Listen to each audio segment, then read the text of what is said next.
welcome to the 5th Tech Wildcatters Pitch Day. We have a pretty exciting group of teams for you to meet today. But first, before we get started, if you're Facebooking, tweeting, whatever it is you do, use TW Pitch Day 2013. That would really help us out. And there is a vote going on our Facebook page. So if you're on Facebook, it's just Tech Wildcatters page. And whichever team gets the most votes is going to get $500 in free furniture from Turnstone, the really awesome group that just outfitted the tech church. So with me here today is Stuart Youngblood. Not everybody's met him. Yeah. Love you guys. He was just promoted to our program director, so there's the round of applause. All right, Stu, so since you're the big hot shot now, can you tell everybody what it is we do? What it is we do? Well, most of you, actually, I can barely see you, but I see a lot of faces that I recognize, so most people know what an accelerator is, right? I'll cover it for the people that don't.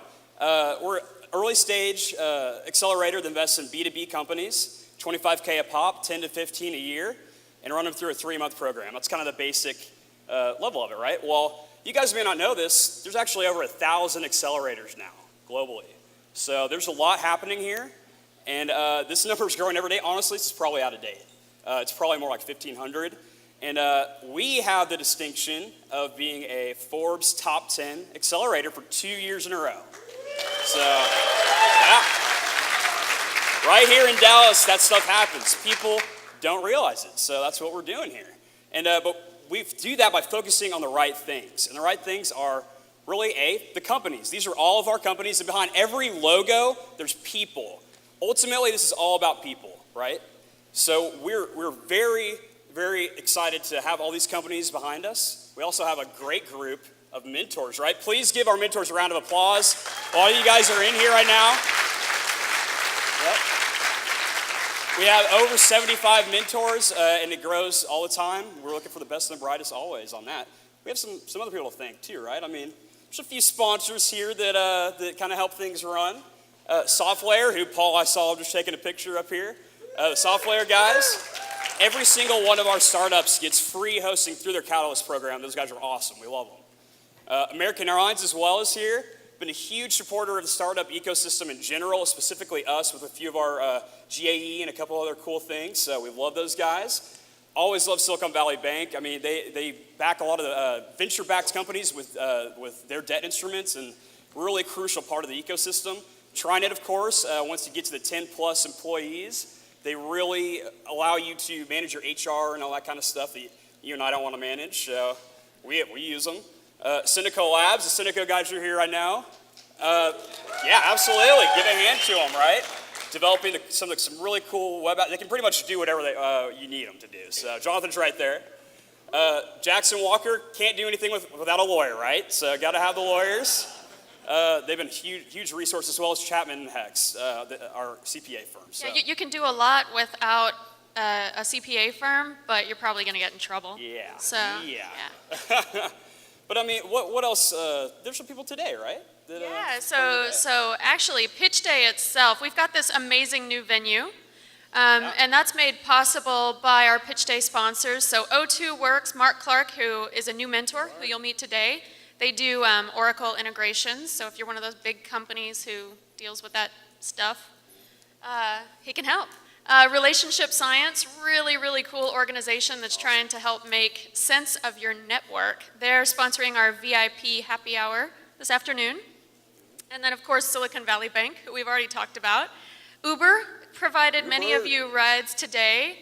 They're pretty exciting. They came to Dallas last year and launched out of the Tech Church, and it turns out that Dallas has been their best launch of any city in any country in the world by far. So give it up for, Dallas and pretentious. Doing it big.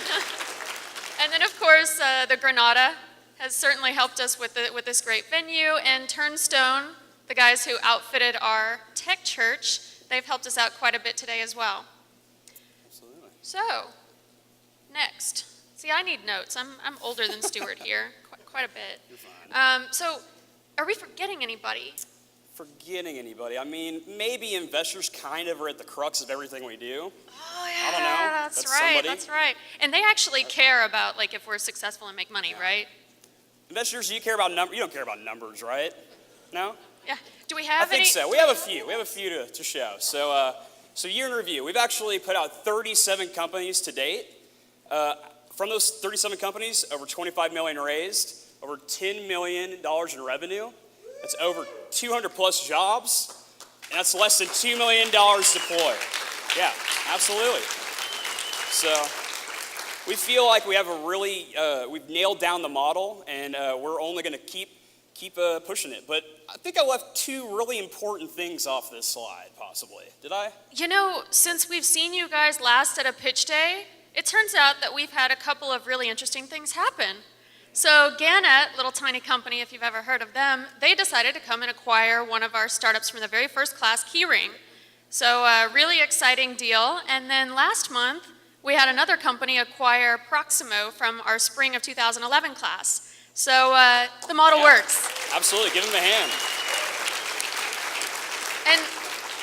But I actually heard that people have been asking around about, oh God, 2 exits, really? Is that even interesting? And did you hear something about that, Stu? I actually did. You know, several of you probably went to Brad Feld from Techstars, did a talk with TechChange, actually.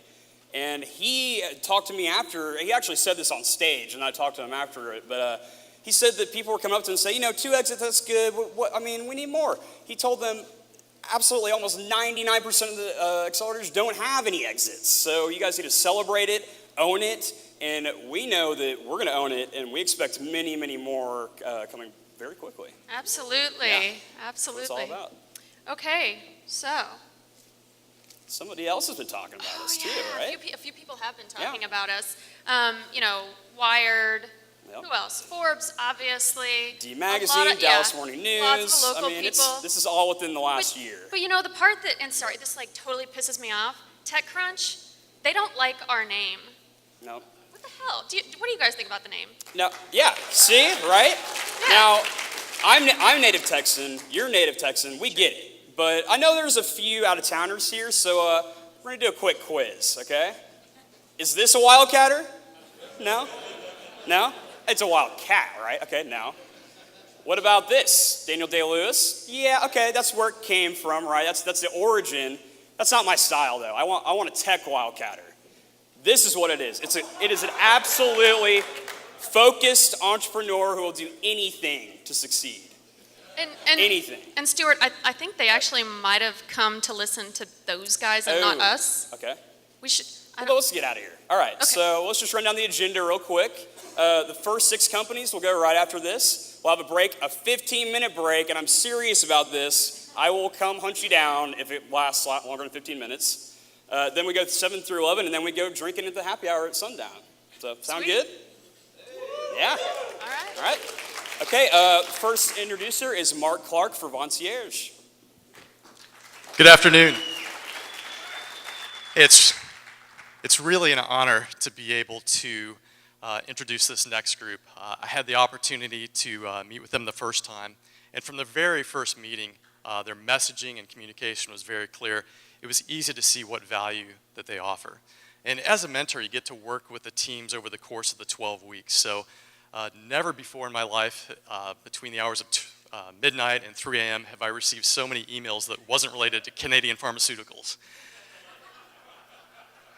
So in working with these folks, it was really easy to see their dedication, the hard work, their organizational skills, just as an entrepreneur, the many hats that you have to be able to wear.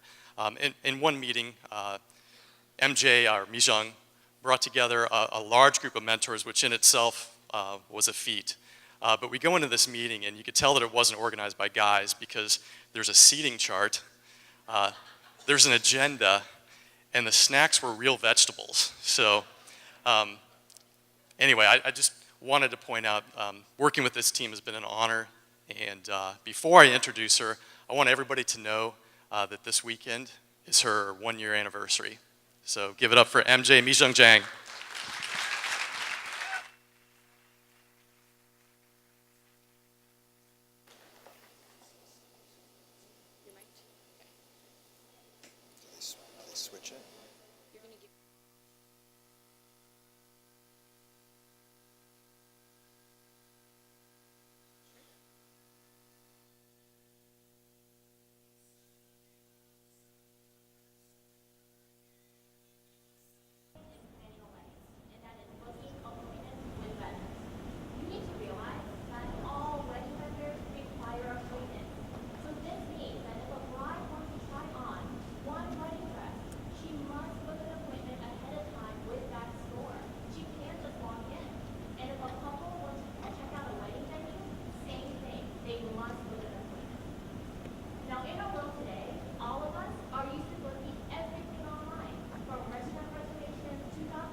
start, no. The wedding industry, however, still acts like we're in the 20th century, and vendors still rely on phone calls and outdated paper appointment books to book appointments. So this means that brides who are busy working women with full-time jobs are faced with the frustrating task of making over 30 wedding-related appointments in a short amount of time over the phone and during her workday. And most vendors don't have staff dedicated to picking up phone calls, so they miss them, and that's lost business. In other words, this is a huge hassle for everyone involved, including men, because you'll end up with a bride like this. Vonciers solves these problems by providing an easy-to-use online appointment booking platform. You can think of us as open table for the wedding industry.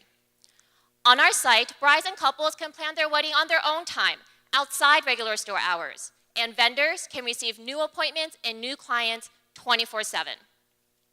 Our site is up and running, and we have over 75 wedding vendors, and over 2,500 appointments have been booked through Vonciers. And our secret sauce to gaining market share quickly and efficiently is through partnerships with bridal shows that happen across the nation. And we've already partnered with the biggest one here in Dallas. So how does our product work? Well, first, brides can browse our vendor listings based on location and type of vendor. Then they can view each vendor's calendar and click on a time that works to book an appointment. And all vendors have their own admin account where they can see all the appointments that come in and view analytics on where those appointments are coming from. We also have a unique tag feature where every photo on our site is tagged with the relevant vendor. So whenever a bride sees something she loves, she can immediately book an appointment. Here's a case study of a New York City bridal salon that shows how we're helping vendors. Since joining our site, 40% of this store's online appointments were booked outside regular store hours, and those appointments drove $80,000 in incremental sales to the store in a span of 3 months. The wedding industry in the US alone is a $120 billion industry. That's right, brides love to spend money. There are 2.5 million new brides every year, and an additional 28 million in the bridal party, resulting in over 110 million booked appointments each year. And there are over 500,000 wedding businesses. Now, there are other wedding websites out there that try to connect brides and vendors. However, these sites do not focus on appointment booking, which is a key lead generation that brings vendors more business. Our revenue model is based on charging vendors a monthly subscription fee and for charging them for each booked appointment. We also offer targeted advertising based on our appointment booking data because we know exactly when, where, and what a bride is shopping. So what is our long-term vision? Well, we envision an interconnected web of our appointment booking links on blogs, Pinterest, and Facebook so that whenever a user sees something she loves, she can immediately book an appointment through our platform. And once we've conquered weddings, we'll expand into event planning and other industries. We're looking to raise $750,000 in seed funding, which will be used for sales and marketing and further product development. And we project that with this funding, we will acquire 2,500 paying vendors and generate $6 million in revenue in 2 years. So why is our team going to succeed? Well, my partner, Nen, has a biochem degree from Harvard, and she is our ex-scientist who uses her research-oriented background to come up with effective business strategies. And I'm the CEO CTO. I've been coding since I was 15 years old, and I have a computer science and economics degree from Harvard. I'm also a published book author who knows how to communicate effectively and get things done. And together, we will improve the wedding industry and ultimately make Vonciers the go-to website for wedding planning. Thank you so much for your time.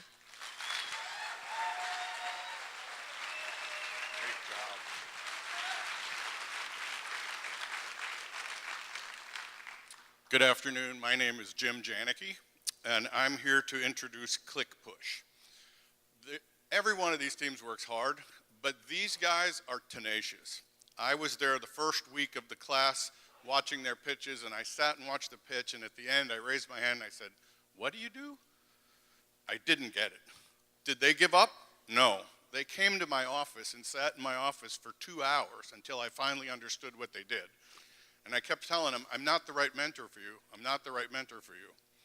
Turns out they thought I was wrong, and they were. We've had a great run since then. They have made great strides. So it is my distinct pleasure and honor today to introduce Ben and David from ClickPush. Thank you, sir. Does your microphone work? I don't know, does it? Hello? It does. Thank you. Hello, everybody. My name is Ben Jorgensen, and I'm the co-founder of ClickPush. Before I begin, I just want everybody to look above me and just love yourself. I saw that earlier today, and I just was like, God, I gotta love myself today. So I'm the co-founder of ClickPush, and we're changing the music and advertising industry. Before I begin this big old spiel about what we do, I really want to emphasize that we are currently changing the music and advertising industry. Over the past several months, Dave and I have spoken to nearly every music industry executive, and we were asked to speak at an advertising agency conference down in Austin a couple weeks ago, where we spoke in front of 80 agencies and roughly 200 people on emerging technologies, and we were one of 4 companies to speak. So this change has already started. So let me take you through. You know, Dave is my co-founder, and he's sitting somewhere in the audience to make sure you guys aren't texting and checking your email right now, because I can't see you guys for the life of me. But a year and a half ago, we got started on this journey to get music and to change the way advertising was done, to change the way music was done. So we knew this was going to be a long trek, so we had to go buy some deal closing shoes. These great pair of Converse were going to take a nice little stroll with us. So shortly after we got the deal closing shoes, we went out to New York and we met with Sony. And this was a really big deal to us because we really just had a pitch. And we spent 3 days going up and down the elevators, meeting with various people, giving them our feedback on what's going on. And 3 days later, you know, we showed up back at home in San Francisco, exhausted, a bunch of business cards. We actually had a signed Justin Bieber poster. Don't even know how we got that. And we were just exhausted. Shortly thereafter, we got back to, when I was in San Francisco, we found out where the content was. We didn't get it at Sony, but we found it next door to us, about a block away from my place in San Francisco. And that was our first deal that we closed, which gave us access to 1 million songs and roughly 30% of the Billboard Top 100. Needless to say, my shoes had taken a toll. It's been an extremely adventurous process. It's been very difficult to talk to these people. And so this is a literal interpretation of our journey, and I'm proud to say that I'm still wearing those shoes right now with holes and everything. So what was the secret sauce that we were talking about to all these executives in the advertising agency? They knew about Sarah. Sarah was a client or a consumer of theirs that they wanted to reach. Brands knew how to reach her, and they knew how to target her online. The problem is Sarah doesn't engage with any of these brands. She doesn't click on any of them. But the brands have the right idea. So what Dave and I thought, we're like, how do we make something a richer experience, a more valuable experience? So we decided that, well, the music industry is an $8 billion industry that's looking to build out their digital footprint and revenue stream. Meanwhile, the advertising agency is a $40 billion industry, and we could merge the two together to offer something valuable and give people a reason to engage. What our solution looked like was very simple. We would take this library of digital content that we would access, and we would reward people for engaging with advertising across the greater web and across social games and applications where advertising is prominent. We would give them a free piece of content for engaging with the advertiser. So to get started on this journey and to do all this, we knew we had to have a lot of players in place to make this happen, to avoid a chicken and egg situation. We had to get content on board. We had to get distribution to put the content out there. We had to get advertisers to sponsor us. And we had to get more advertisers and agencies to really sell this. And, you know, we got it all. We did it all with no funding. We took on all these giant conversations with music executives, advertising agencies, and we got it all. So we made it easy. Our solution makes it very easy for marketers to access music and to target the right song into the right advertisement. So what does this look like? Well, somebody like Ticketmaster, an advertiser like Ticketmaster is putting thousands of creatives and ads across the web, and they want to reach the right user. Well, I might see a Justin Timberlake ad because I'm in Dallas and he's coming to Dallas to perform, but I'm not really going to engage with it. But by providing a piece of content, a free reward for engaging, I might be inclined to click on it and engage and get that instant download, get a free song by Justin Timberlake instantly, and then I'm redirected to engage with the brand further. In this case, Ticketmaster wants to sell more tickets, so I'm here to buy a ticket by Justin Timberlake. So let's break this down on the economics. We're looking at this campaign could be roughly 50 million impressions, which is very common for the advertising industry. And click push drives about 100,000 clicks. Once again, very common number. The gross revenue on this is $75,000. What this looks like to the music industry and the consumer is that we just gave out 100,000 free songs that the brand was able to establish a genuine intent with the consumer to build loyalty. Our cost of goods and the wholesale cost of music is roughly 50 cents. So the net revenue on this is roughly $25,000. The unique thing about this is that it's repeatable, it's scalable, and hundreds of campaigns can be managed at once. We know that music's going to convert. We did a test campaign around the same time that we got the content where we placed a piece of targeted music inside a targeted game. And we replaced an ad where the user was playing a game, they got to level 10, and they were rewarded with a piece of content instead of an ad. What we saw is that we drove 50,000 downloads in roughly 36 hours, and that equates to about a 45% conversion rate, which is astronomical, and anybody in the music industry and advertising industry would just kill for it. So we're going live today. We are proud to announce that we're going to be going live in over 200 apps and games and in front of 60 million users where we will be presenting music as a reward to people that achieve new levels in their games. Dave and I are here to seek $750,000 in a seed round of investment, which will bring us through for 12 months and bring us into profitability and able to go into a Series A round of funding. This brings on 2 developers, 2 salespeople, and 2 really charming co-founders that have been working at this for 2 years. So thank you very much. My name is Ben, and my co-founder and I, Dave, we both have advertising backgrounds. We've been doing advertising for a long time, and our other co-founder, Bob Castlin, has about 20 years of programming experience. Thank you very much. And later today, we'll have a bunch of t-shirts to the first 50 people that come by, and it's kind of a unique play on an old advertising commercial. So thank you very much.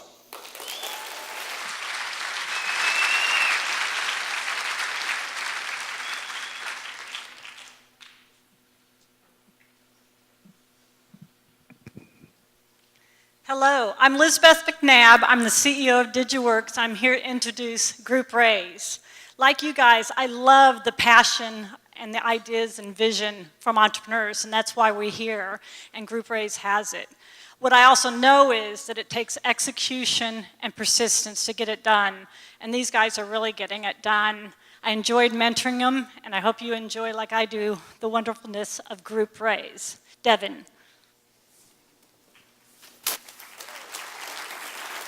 Thanks. Yep. Hello. Thank you so much for that introduction. We really appreciate it. My name is Devin Baptiste, and I'm the founder and CEO of GroupRaise.com. We like to think of GroupRaise as the most delicious way to change the world. So what we do is help charitable organizers like moms, sorority girls, cancer survivors, people like that, organize meals at local restaurants who care. So they come to our site, they choose one of the restaurants in our network, and then they request a meal where they invite all their friends and family out to eat with them, and the restaurant donates a percentage of the sales back to their cause. So this is an example meal page. This is a real event from the site in Houston. And what they do here, the organizer really promotes the restaurant online. We give them a lot of digital presence to really get the word out. And we turn pages like that, like this, into this, a packed restaurant. So our restaurant customers really love the fact that they're able to see tangibly what clients are in their location, see people spending money. And the amazing thing that we get to do is we get a lot of ROI data about these customers who are going to really leverage it. So some fun facts about GroupRaise. Per 60% of the visitors who go into a restaurant for a group raise meal, it's their first time in the location. 71% spend more than average, and 96% become repeat customers. So fundraising is really a proven model, and what we've done is we've digitized it. We've brought it online and made it really easy for the people I mentioned before to connect with those restaurant partners and just really able to get the data out to them. So we started GroupRaise June 30th, 2011 in Houston with just one city with a particular chain called Mission Burrito. I don't know if you guys are from Houston. It's really delicious. We love it. And so today, we're now in operations in 46 states and 183 communities, over 50 of which are major markets, major cities, and we have 550 plus restaurant partners. We've added 300 of those restaurant partners since January 1st this year, meaning we've grown by over 100% in the last 4 months, which we really love. And so one of the partnerships we like to talk about is our partnership with Jason's Deli. So Jason's Deli, you guys are probably familiar with them. We started with a market test in Houston. We had 17 other locations, and they were kind of filling us out. And they loved the amount of data we were able to do for them and really drive the customers that they were looking for into their locations. And so from that market test, they took us national. So we came alongside their current programs, and we were marketing them nationally through GroupRaise. And in this process, we were able to accumulate a lot of data and see how events were doing and see what was going well and what wasn't working. And they were able to put that back into their policy. And they realized that we were able to do this much better than they were. So now today, I'm excited to announce we're doing 100% of their community involvement. So that means if anyone walks into their location, if anyone goes online digitally, they go through GroupRaise to book their fundraisers. And they love this, and we love the fact that we're core in their operations, and so we're really able to drive business and be successful there. And so these are the kind of relationships we're looking to build with hundreds of other restaurant chains around the country. So where we're headed. So by the year 2015, we're looking to be at just over 5,000 plus restaurant partners and just over $10 million in revenue. And I'm here today looking for $500,000 to continue to invest in the platform, grow our sales team, and just continue to move forward. We've just really become a national brand, and so we love mentors who can really speak to us about as we've scaled forward and what that looks like. Marketing. So there are 1.2 million nonprofits in the US, and of those, there are literally thousands of support groups and millions of supporters. Each one of those supporters is a potential user for GroupRaise. So for example, we have a partnership with the American Cancer Society, particularly through their Relay for Life events, where the individuals who are fundraising through that use GroupRaise to raise money for their case. And this is something we actually have today, and so we're capturing that market across the country. One of our biggest verticals is college towns. So we have a restaurant positioned on just over 100 college campuses across the country right now, and we're moving that to be about 230 at the beginning of next semester. And so one of the amazing things about working with college students is that a lot of them want to make a big impact, but they're lazy. And so when you can go out to eat with your friends and your family, and you can make a really big impact, and it's super simple, it makes it really easy for them. And so we're really excited not only to be a great B2B company that's really helping drive the bottom line of our businesses and really move that forward, but also to be able to enchant our generation and get them involved in something. So this is the team. Like I said, myself, Devin, the CEO. We've got Paul, Kevin, and Sean. We've been amazing guys. We'd love to meet you and just talk to you. So please come and find us. Again, we're GroupRaise.com, the most delicious way to change the world. Thank you.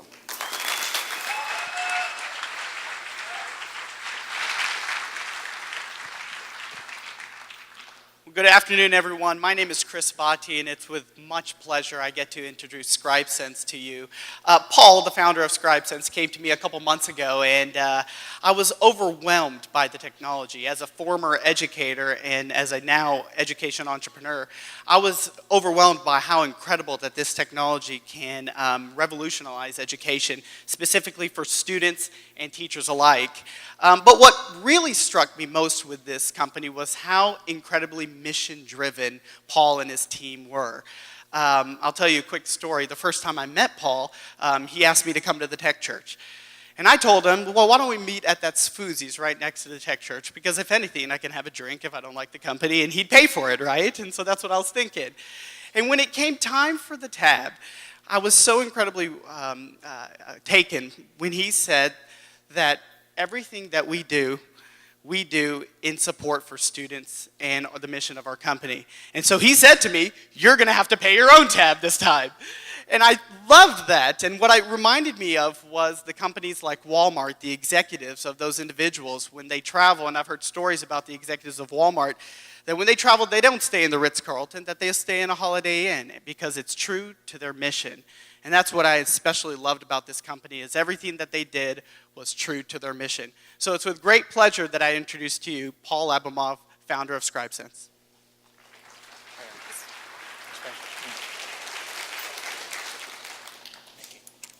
Let's check if this mic works. It does. Great. My job was easier now. Hi. As Chris just introduced me, thank you, Chris. I'm Paul from ScribeSense. And we're here today to change our education. See, everything is getting personalized these days, including almost everything. But the education is lagging far behind, and we intend to bring personalized learning to your local school. And here's why. This is how teaching is done today. Let's say you're a teacher and you want to know if your students learned multiplication. So you give them a multiplication test. You got a lot of students. So when you come home, you spend the rest of your afternoon grading. And after all that time, all you find out is just that 20% of your students failed. And you don't know why or how you should fix it. So the class moves on, but those students have not learned. And that's the problem. Now, let's do the same thing with ScribeSense. You take the same test, give it to the same students. But now, instead of 3 hours of manual grading, it takes just 3 minutes of your time to scan in the tests and send them to our website for grading. Then you see something interesting. Although students did well on average, they missed certain questions like multiplication by 8 and 6. Aha, you say, now I see. And students get back their results immediately, so they know what exactly they did, where they failed, and how they compare with the rest of the class. Moreover, they can get learning help right away, such as links to Khan Academy videos, recommendations to local tutors, and relevant study materials. The result of the test, now your students have the right resources, you know what to teach in the next class, and your workload is cut in half, so you can spend more time with kids. This empowers self-directed learning. Just imagine, kids anywhere can take a picture of their homework, send it in, and immediately get learning recommendations. So far, it's just bubbles that could be graded automatically, but we dramatically expanded that technology and included handwriting and even drawings. Like nobody else, we made the entire testing cycle so easy for teachers that they get it immediately. And in education, that is the key to success. ScribeSense relies on patent-pending image processing technology. It extracts student marking, compares it with an answer key, and identifies correct responses. This technology can work with paper as well as tablet computers. We will start with grading tests, and then we'll start composing them for teachers as well. Our one-of-a-kind pictorial question bank will provide new insights on how the students are learning. And parents will get online portfolio and personalized learning materials for their kids. We are changing the way testing is done. And it's not just students who can learn from our technology, but also $17 billion testing industry. And our technology is so frugal that it can conquer places even like India or Africa. When teachers see our demo, they fall in love with it, and we'll start growing through the word of mouth. We will also reach to school administration via conferences and IT vendors, and textbook publishers will help us grow too. They can provide gradable worksheets with their textbooks by licensing our technology. I started working on this idea with my friend Nick, who is here. He's got a PhD in astrophysics, and he's the rocket scientist. And he is. And, and I have been a lead widget developer at DoubleClick and also have an advanced degree in engineering. With this concept, we have won UCSC business plan competition, and this became our full-time project after graduation. So today we have a working technology with a pending patent and paying clients in 2 states. We have quickly filled up our quote for summer pilots, and several education companies showed interest in using our technology. Combined, they have access to over 20 million students worldwide. And one company already intends to license our technology. And this is a fire hose distribution channel right there. So come join us to change education. Today we're raising a seed round to scale our capacity and meet high demand. Together, we can make our kids smarter. Thank you.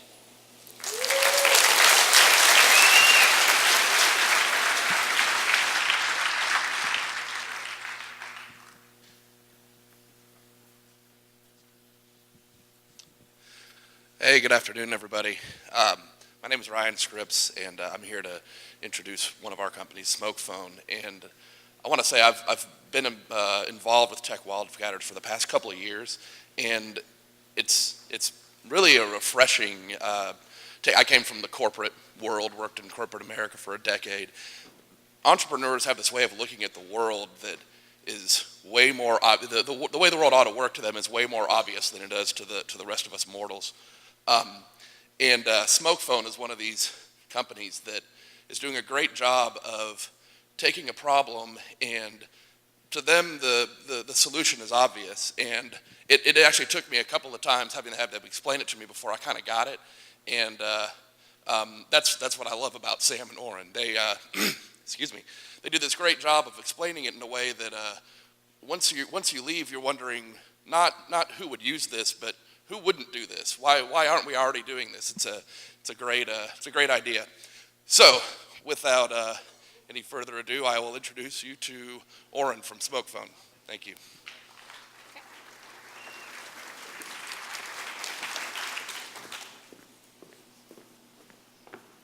The standard 10-digit phone number was invented a long time ago.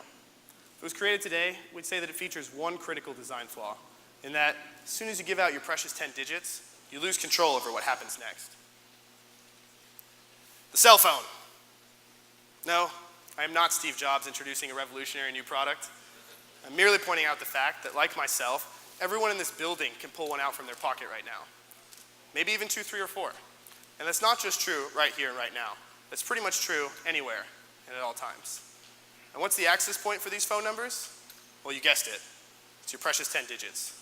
So anytime you give out your precious 10, you're basically giving out permission to borrow your attention, one text message and missed call at a time. But phone numbers aren't just about texting and calling anymore. We also use them as unique personal identifiers to log into trusted services such as Facebook. But Facebook, they're not the only ones building a profile on us using our phone numbers.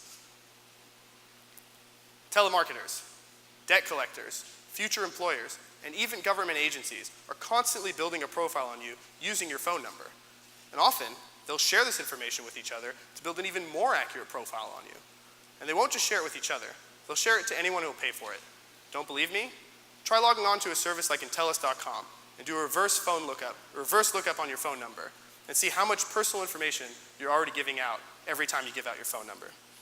So given what we know about the precious 10, why do we still give out our phone numbers like candy? Why do we still give out unprotected access? It's because that's how the system works. We don't really have a choice. So as a consumer, I tried to solve this problem for myself using products already available in the market. I tried using Google Voice. But Google Voice was very limited. It only gave me one phone number and didn't do much to protect my privacy. And that's because every time I'd call someone with an Android handset, my face would pop up as the caller ID. That's because it's associated with Google Plus and my Gmail account. And this beard, it's unmistakable. So, frustrated with this, I decided to team up with my friend Sam over there and create SmokePhone. So SmokePhone allows the user to have as many phone numbers as they want, they can dispose of whenever they want. Now these two features are clutch for controlling the access point, the precious 10 digits. But SmokePhone goes one step further and allows the user to customize call outcomes as well. And what I mean by this is that the user can choose to route a call to the handset, to the browser, to voicemail, and either ring it as disconnected or busy. And all of these features are controllable on the global level, the individual phone line level, or the individual contact level. So enough about how SmokePhone works. Let me show you SmokePhone in action. Let me show you how I use SmokePhone. So first, let's take a look at my device. It's got a 214 number that's currently serviced by AT&T.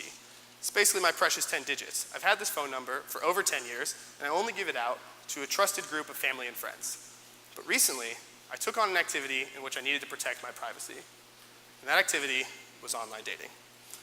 As many of you know, with online dating, sometimes the profiles and the pictures don't match the person. And so, the first date goes bad for this reason or any other. SmokePhone gives me an easy out. So I've been investing in stocks for a while, but during my last trip to New York, I decided to hire a financial advisor. While meeting with him, he asked for my phone number, so I gave him the 212 number I'd been using that week. He assumed that I was a local, and he even assumed that I speak Financiese. I'm not a local to New York, I don't speak Financiese, but I really enjoy his advice. Next month, when we're in Silicon Valley pitching SmokePhone to venture capitalists, I'll give out a 415 number and show off that local connection. San Francisco connection, that is. And if that doesn't work out, I'll just head down to LA and give out my 310 number and start my acting career. So SmokePhone is a browser-based system, but once configured, it works natively with any phone. In the previous example, we took my phone from 1 line to 5. To do this before, you would have needed 5 phones. The key thing to remember with SmokePhone is that it's not an app. It integrates natively with any phone, including every single phone you see on this slide right now, even the landline. But the real point of this slide is to illustrate that SmokePhone is not just for consumers. It has implications in the enterprise as well. On the left, you'll see the current model for, right over there, that guy. He's the current model for the enterprise in terms of allocating phone numbers to employees. For each new phone line, you get them a new device. This is needlessly wasteful and expensive. On the other side, you'll see SmokePhone's solution to this problem, which is allow the employee to bring their own device and add smoke lines as needed. So how do we monetize the user? Well, that's a trick question because we only have paying users. And that's because during the registration process, the SmokePhone user buys a credit bundle. These prepaid credits automatically convert into phone numbers, text messages, and voice minutes. The great thing about this prepaid system is that it allows us to collect the revenue up front, hold some float, and ensure that we have the cash flow to pay for the services as they're rendered. So, who are the low-hanging fruit? How do we get customers? How do we acquire them? Well, we buy them. And it turns out they're quite cheap. It costs about $5 to acquire a user, and for every $5 you put in, you get $25 out. How? Well, allow me to illustrate this. We get started by buying the user for $5. Where do we get this number from? Well, about 2 weeks ago, we started running a campaign on Facebook and Reddit to acquire pre-registrations. These pre-registrants, we were able to acquire them for about $1 a piece. We anticipate that about 20% of these will convert into paying customers as we slowly onboard them onto our beta. From there, we project that the average user in SmokePhone will spend about $60 a year in our service.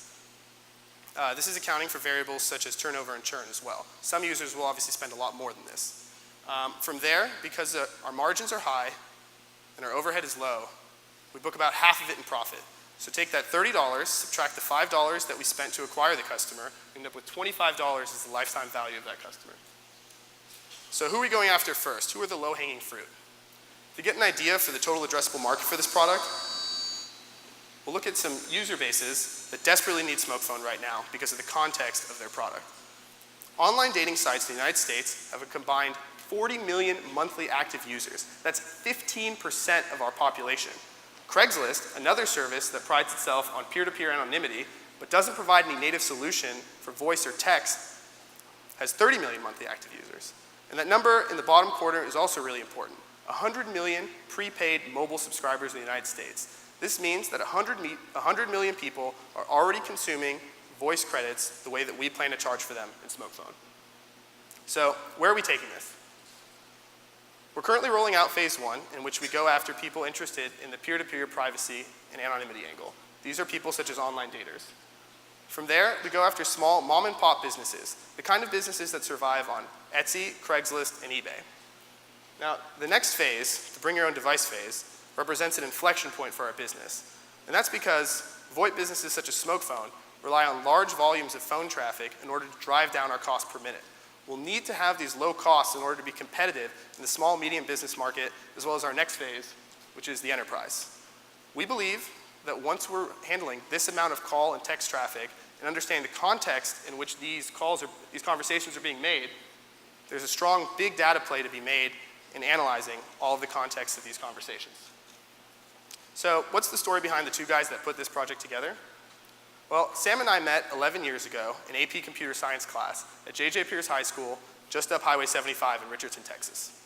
From there, I went on to UC Berkeley to get a degree in business, while Sam's worked as a freelance PHP developer for the last 7 years. Combined, we've worked for all the fine logos you see on this screen. So why are we here today? We're here to raise $500,000, and that will cover our runway for the next 12 months. And with that money, we're looking to achieve 3 things. First, we're looking to invest in our own VoIP hardware so that we can achieve the lower cost that we describe and be competitive in markets such as the small, medium business and the enterprise. We also believe that this will allow us to create a high barrier to entry for future competitors in the consumer market. Next, we have a customer acquisition model that turns $5 into $25. So we'd like to use that model to grow up to 20,000 users within the first year. Lastly, we'd like to grow our team and hire 2 full-time developers to take SmokePhone from a product and turn it into a platform. Thank you very much for your time, and please log on to smokephone.com/invest for early access to our private beta. Thank you very much.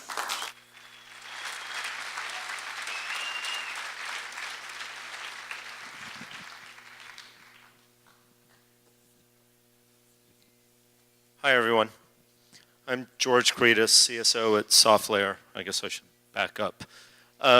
Before I get into HedgeChatter, the team I'm going to introduce, I want to take a minute of the minute I have and say thank you. Thank you to Stu and Gabriella and the Tech Wildcatters team. As a mentor here, it's been a privilege and a lot of fun to work with all these teams. And I think it's important that we recognize the folks that help build a community in Dallas, because it's something that we definitely need. And I think this is a great start. It's been 5 years, which doesn't seem like it's been that long, but I guess that's a good sign too. So thank you all for doing that for us and helping make it easy as a mentor to participate. So now, HedgeChatter. I guess I'll start with why I chose to work with HedgeChatter as closely as I did. I work with a lot of teams. I do this not just in Dallas, but around the world. I've mentored teams in pretty much every continent now, I think. But the HedgeChatter team, obviously they're great. They're motivated, they're passionate, they're bright, they have a great idea. All the teams here have those. James loves espresso almost as much as I love espresso, so that's another one. Ultimately, I like money. They like money too. And that's the problem they're trying to ultimately solve, is help investors make more money. But the fundamental thing that I saw them addressing for all of us is helping make better decisions. I'm bombarded at work every day with data, lots and lots of data. Sometimes that turns into information, not always. And it's the same at home. When I look at my investment portfolio and try to figure out what to do there and how to manage it, and then kind of at the end of a long 12-hour workday, and you go home and say, well, what happened in the stock market, or what happened with my investments, and then spend 3 minutes looking at that and say, I'm exhausted. I'm not going to deal with that. What they've done, or maybe I should say what they have did, is solve that problem. And the reason I say did, they take data, turn it into information to allow us to make decisions. And that's fundamentally the magic behind HedgeChatter. They have did. And that's why I like them. I like the team, and I like the space that they work in. So without wasting any more of their time, James Ross, founder of HedgeChatter.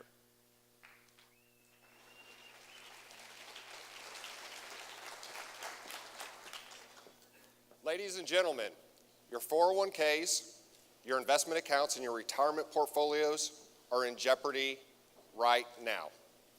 There's a new predator in the marketplace, and that predator actually includes everyone in this room. Hello, my name is James Ross. I'm the CEO and co-founder of HedgeChatter.com. 3.5 years ago, my partners and I came together to answer one question, and that was, will social media have an effect on the stock market? Through our research and our due diligence, we found that the answer is a definitive yes. I mean, after all, We all know that social media is dramatically impacting people, places, events, and companies. But what most of us don't understand is that financial information is now being disseminated across all the social media channels. Let's take a quick look at the timeline.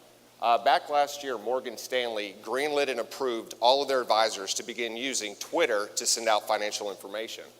Then, Cogent Research came out and did a report and found that 1/3 of affluent Americans are now using some type of social media strategy to make their investment decisions. Then the SEC came out and fully embraced social media.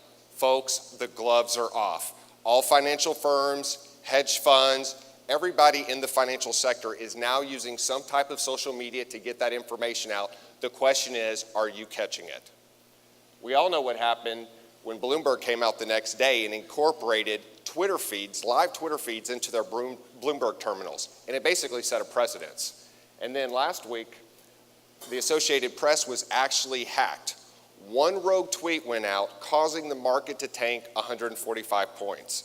That's impressive. So what's the challenge? Investors and traders, basically, we all need to understand all the information that's going out across the wire. I mean, when you look at it between the blog posts, the LinkedIn posts, the tweets, and the Facebook information that's being sent out every single day, that's about 1.5 billion messages. I don't know about you, but I do not have the time to read all that information. So what we've done is we've created HedgeChatter. HedgeChatter is a dashboard that basically pulls all this information, shows you who is saying buy or sell, if they're right or wrong, and allows you to keep track of your investments so that you can make better trading decisions in the future.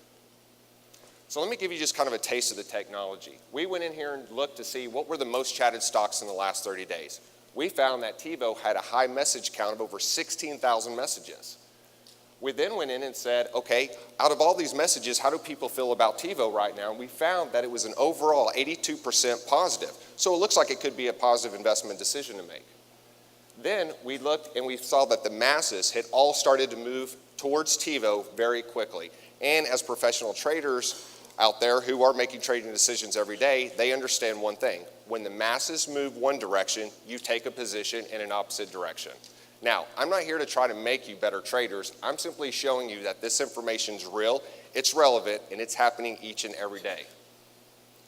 If you would have taken a position in TiVo on March 20th at $12.60 and shorted it, 7 days later, it had dropped to $12.08, giving you a 52 cents gain per share.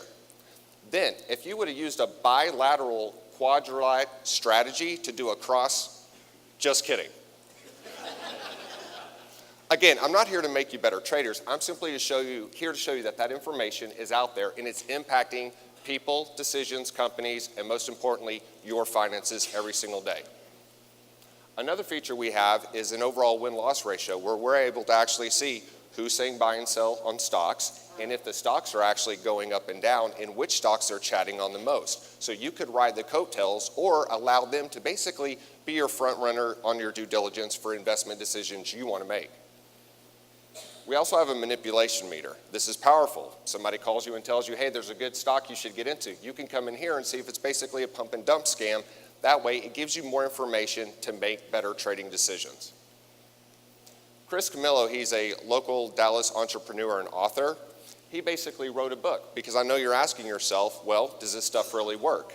He manually went and read social media blog posts, financial blogs, all that information without a trading background, and he turned $83,000 in just a few short years into $2.3 million. Folks, that's an average annual return of 774%. I don't know about you, but that's a pretty good return. And I see some of you grabbing your cell phones right now thinking you're about to call your broker. So what's the market we're going after? Well, basically between the hedge funds, the RIAs, and the 3+ million traders, they're doing about a $15.3 billion a year spend on information. So how are we actually going to make money? Well, we have two revenue models. Basically, our primary revenue is from the dashboard for $19.95. We've already sold. We know this works. We have a good conversion rate on getting people in. Secondary is our API data feed. So it's basically the hedge funds and the financial firms that want this information to pull into their own modeling software so they can make better trading decisions. So traction, we're in different stages with each of these companies right now. MarketWatch is ready to feature us on a continual basis on the first page of their website, and they get about 1.5 million unique visitors per day. So my background is basically 10 years of monetizing high-end technology solutions. My co-founder and CTO, Ben Benoit, his background is high technology, decision-based warfare analytics. And Rob Turkle, our COO, his background is basically managed technology, deployments of $100 to $400 million type installs and managed services. So what's the next steps? Basically, we're currently seeking $500,000. And with that, we're going to deploy our second version of our dashboard, finalize our data API, and begin selling. Chris Camillo, obviously, when he took a look at this, he said, this makes perfect sense. He is now an investor in our company. Our projections are by 2017 to have an EBITDA of $32 million. And our exit strategy is basically being acquired by one of the trading platforms, one of the potential news aggregators, one of the hedge funds, or potentially having someone just buy us outright and black box the technology. I'd like to invite you to join us as we deploy the most amazing financial indicators that the markets have seen in the past 30 years. Thank you for your time.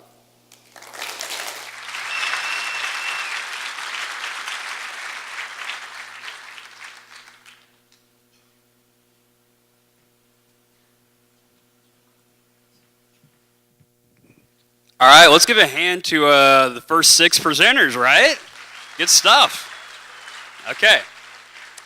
So now we're going to do a 15-minute break. Like I said, I'm coming around with a bullhorn. I'm going to hunt you down if you go over 15 minutes. So there's actually free pizza. And guys, can you switch to the other deck real quick?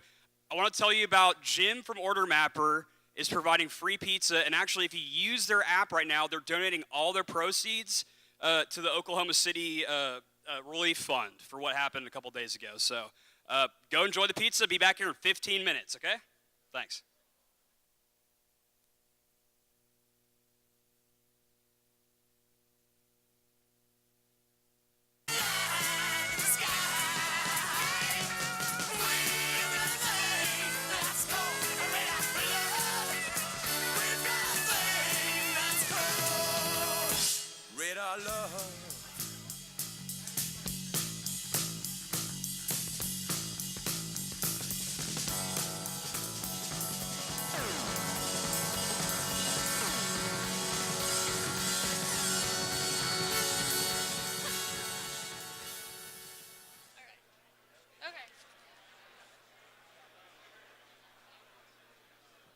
All right, you guys ready? Act 2 is about to begin. I see some empty seats. Are there still people out there eating pizza? Or did they go to the bar early? What do you think? I don't know. Well, welcome back. Good to see you guys again. All right, so Stuart, you've changed. I have. Actually, no. This is one of the new Tech Wildcatters partners, Carl Soderstrom. Hello? Hello, hello. So, Carl, what do you think about our new venue here? I like it. It's beautiful. I love all the painting and everything. This is fascinating. Yeah, so we have a few left coasters in the room, I believe. So really cool fun fact is that the same guy who painted Roman's Chinese Theater actually painted the Granada Theater here. Pretty cool. But there are a whole lot of facts like that about Dallas and cool shit like that that nobody knows about. Isn't that right? That's true. That's true. Yeah, and part of that is we're so busy getting shit done that we don't talk about ourselves enough. So that's part of why we decided that partnering with Carl and his partner, Dr. Clay Heighton. Say hi, Clay. Where are you? There he is. There he is. We decided it was a really good idea to join forces so we could build what we're doing at Tech Wildcatters much, much larger into new markets and do some amazing things, right? Yeah, and we have a big announcement. So to that end, we've actually brought on a few other people. So there's Clay and Carl right there at the top. And we've brought on Clarissa there in the middle. She's heading up our marketing, and Michaela, many of you have met. She does all of our communications and also is on the marketing team. And Habib, who just recently joined the team as our program coordinator. I think we're missing a picture, aren't we? Yeah, I don't see Hubert. Hubert? Where's Hubert? Hubert, are you here? Oh, Hubert, there he there's is. Hubert. There he is. So what's Hubert doing? So what we want to announce to everyone today is that Tech Wildcatters is expanding and launching in the fall of this year, Health Wildcatters. And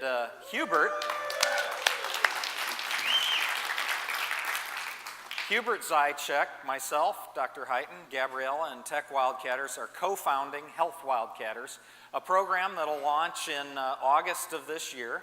And we'll hopefully have a pitch day somewhere as cool as this, maybe this particular venue in November. Health Wildcatters has already accumulated nearly 50 area mentors, people with successful healthcare exits and some very successful chief executive officers from around this vibrant healthcare community that are going to help us try and turn 15 young healthcare companies into great companies. And so we look forward to getting more applications from everybody. We've just launched our website. You can see it up here. It lists the various mentors in Health Wildcatters.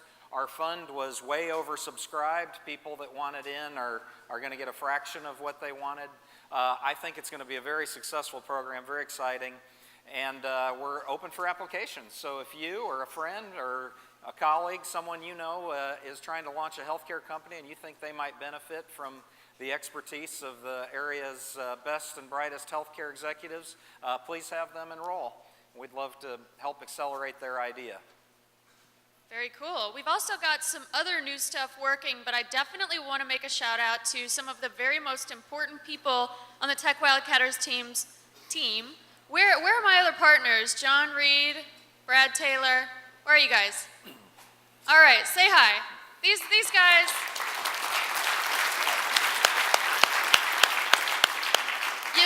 In from day one, they have seen the highs, they have seen the lows, and let me tell you, we're a startup just like these guys. There have been some lows.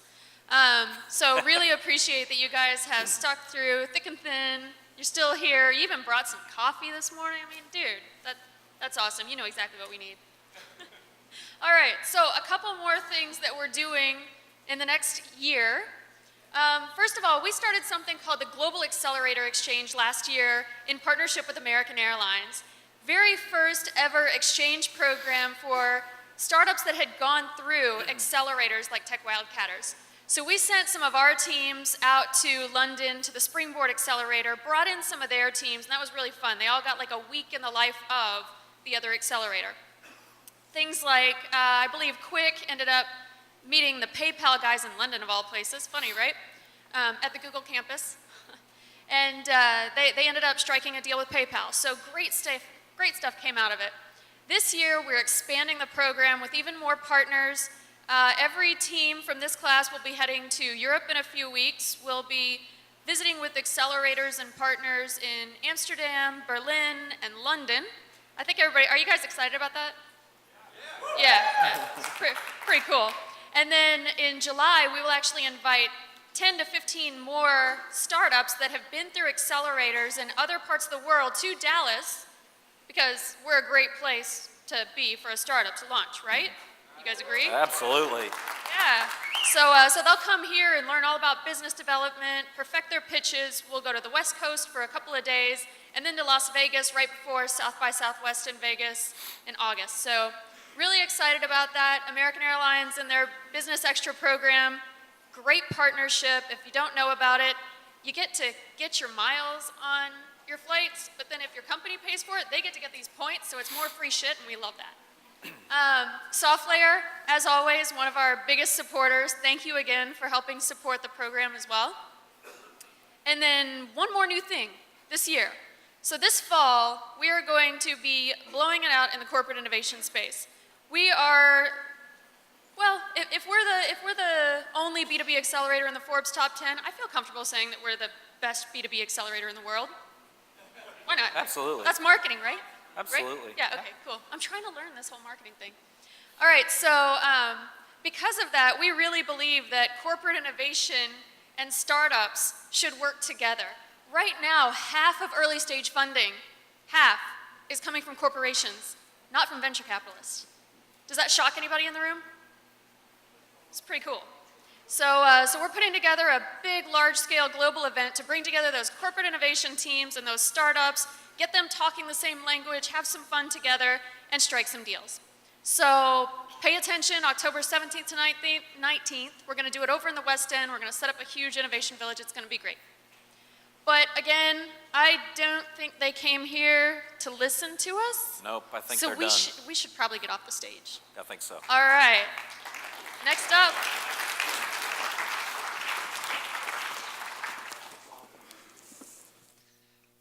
Okay, good afternoon, everybody. Welcome to the second act.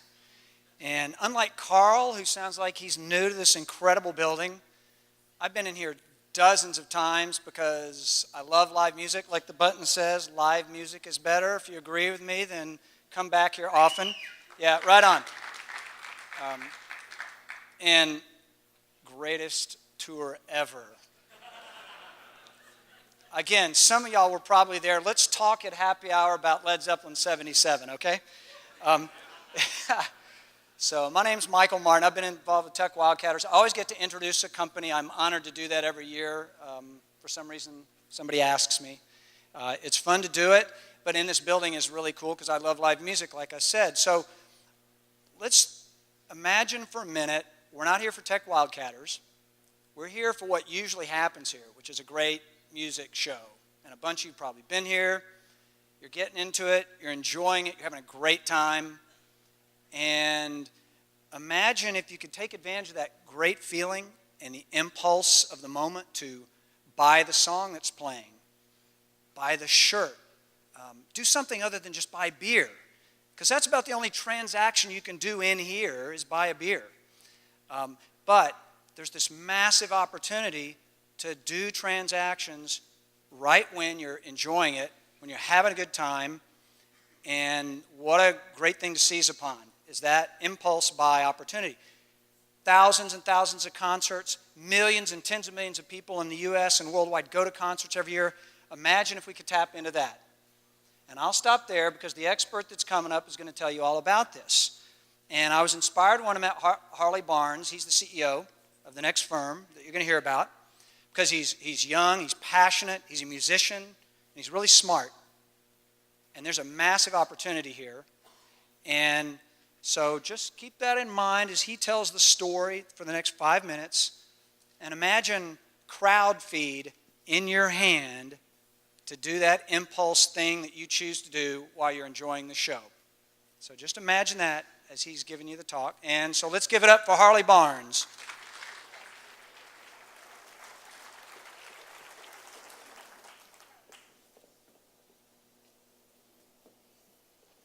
Good afternoon. I'm Harley Barnes, CEO and co-founder of CrowdFeed. CrowdFeed is a revolutionary new platform that fuels the future of the live music experience. And I'm excited today because right now, artists in the music industry are drooling over what we're creating. There's a huge missed opportunity in the music industry, and you're looking at it right there. It's capturing attendees when they're most engaged. Because the fact is that when an attendee is rocking out and loving that band on stage, that's the time when they're the most likely to buy their music and merchandise and follow and share about them on social media. But the problem is, when that next band comes on stage, that likelihood goes down. And by the next morning, they've completely forgotten about them. So you gotta get them right here, while they're on stage. It's an impulse buy environment, and it's being completely missed. So if you go to a concert today, you'll see that most attendees already have smartphones, and they use them to take photos and videos and interact on social media. But the problem is, artists in the music industry can't tap into this behavior. Existing apps aren't interactive. They're very static. They have no engagement features. And they're really expensive to develop and maintain for these artists and festivals. And other apps in the space like Foursquare and Shazam just aren't built for concerts, so they don't solve the right problems. That's why today, I'm excited to introduce you to CrowdFeed. CrowdFeed is a beautiful mobile app that you can use at every concert. And attendees can use it to connect with other attendees as well as the musicians performing. And then when they get that urge to buy and share, they can do so easily within a couple taps. So for attendees with this awesome app, they can use it every concert. And for the bands and event organizers, we fuel their e-commerce as well as their social engagement. And the cool part is for the music industry and advertisers, we provide them extremely valuable data. We track how each attendee buys, shares, and engages at every event they go to, and we take that information and we package it into a beautiful analytics platform. Now, hold on. This information is not available at all today, so this is truly groundbreaking. So they're willing to pay for this data and analytics, which we license to them on a monthly basis. And we also make money through in-app purchases such as digital music downloads, merchandise sales, and premium experiences, a new revenue stream for them. We're talking about a huge market size of over 400 million concert attendees worldwide. This contributes to over $25 billion in revenue, and $3.5 billion of that is done in merchandise. But remember, this is merchandise that you had to wait for at the table in the back to get. Now you can buy it instantly, so we're going to disrupt that. We're talking about over $14 billion of digital music sales, and over half of it is done through mobile, and all these numbers are growing rapidly. So our users are actually these 400 million attendees, and we get to them through the artists that bring them out to the concerts. We get to the artists through their management and festival organizers. Now, artists are extremely incentivized to use our platform because we solve their two biggest pain points, making more money and increasing their social presence. And we do it to them at absolutely no upfront cost. We only make money when they make money, and that's why they love us. In fact, we've already got over 15 bands and 3 festivals signed up to use us. And today I'm excited to announce our first strategic partnership with digital ticketing startup, Pre-Kindle. They're going to integrate us into hundreds of their ticketed events, as well as 6 festivals, and give us the opportunity to work with artists like Gary Clark Jr., who plays over 50 festivals a year. And through him, we can get to those festivals as well. So we anticipate that we can make $1 per user per concert, just through digital music sales and merchandise alone. And we anticipate having 1 million users by the end of year 1 through our contracts. This equals at least $1 million in year 1 revenue. And remember, that's not including our other revenue streams. So right now, we're in our pilot phase. We've got a beautifully designed app that's done. The design is done, but we're building out the native iOS and Android apps. In phase 1, we'll launch our MVP in the fall and continue building out the app until we reach phase 2, which will launch at South by Southwest Music Festival in Austin. This will include a full-featured app, an analytics and data platform, as well as an in-app advertising solution for branded events. By the end of phase 2, we anticipate growing to over 1 million users with over $1 million in revenue. And in phase 3, we'll go into the before and the after event experience. So we can go into listings and ticketing, which will integrate with partners like Pre-Kindle, as well as the after experience. And by then, we'll have over $15 million in revenue. So let me tell you about our band. I'm Harley. I've got a ton of design experience, and I've worked with over 30 early-stage startup companies, including 8 of the 10 in the last Tech Wildcatters class, and the recently acquired Proximo. I've also got experience as a musician, and I've organized and promoted several shows. Jared Schaefer is my co-founder. He's got a degree in finance and economics from SMU.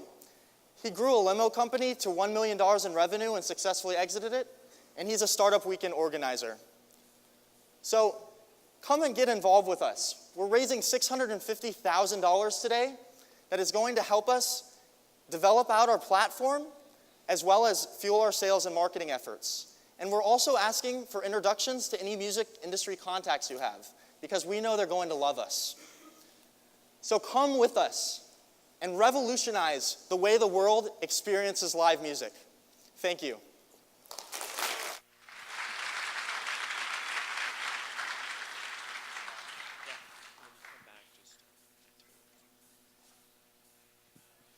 Good afternoon. My name's Hal Rose, and I've been honored and blessed to be asked to introduce a very exciting new Tech Wildcatters company, Social Glimpse. It's a very personal reason why I got involved with them. Sat and talked to all of the new groups that were coming through, and I've been involved in a lot of different things over my career. Serial supporter of entrepreneurs, a lot of technology, a lot of social media ventures, some successful, some not so much. But for the last 3 years, I've been involved in running 3 companies that are in the personal care, the beauty, the cosmetics business. Very exciting business, but in many respects very different than technology. And one of the things that I see a lot of our customers struggle with is the use of social media. All their customers are using it, but their ability to use it consistently to generate data that helps them monetize their customers is still very challenging for them. Same holds true for the advertising agencies. And the thing that impressed me about